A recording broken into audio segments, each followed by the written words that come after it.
sommes ici dans l'enceinte de la caserne Lambert. Tiens, cela me fait penser à une histoire, je vais vous la raconter.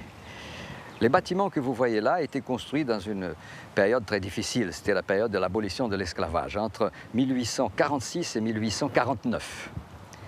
Arsène Lambert, il est né dans le Finistère. Mais quand il était encore tout petit, il est venu s'installer à l'île de la Réunion avec ses parents. Son père était ingénieur de ponts et chaussées. Il a même un frère qui est né à Saint-Joseph, Théobald. L'adolescence arrive, il repart sur la France, il rentre dans l'infanterie de marine, d'où il en sort officier.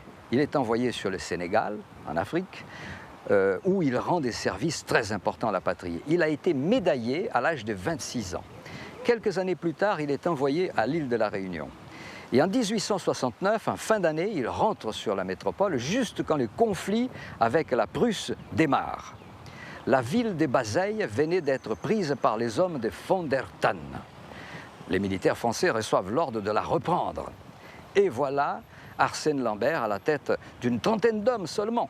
Pour offrir une résistance, le combat était inégal, c'était impossible. Ils se sont réfugiés dans une auberge, la Bourgerie, une solide auberge en bois à 2 étages.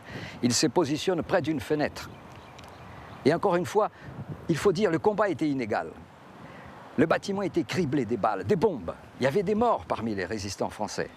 Et ils se sont rendus compte que les munitions diminuaient à vue d'œil. Il fallait ne pas perdre la moindre balle. Et leur résistance s'est terminée avec leur stock de munitions. Ils ont été faits prisonniers, mais l'ennemi leur a rendu hommage à leur bravoure. Les officiers n'ont pas été désarmés. Plus tard, quand les conflits étaient résorbés, il s'élance dans la vie civile, il devient sénateur du Finistère. Et pour nous, militaires réunionnais et réunionnais, c'est un grand honneur d'avoir dans cette caserne le nom d'Arsène Lambert.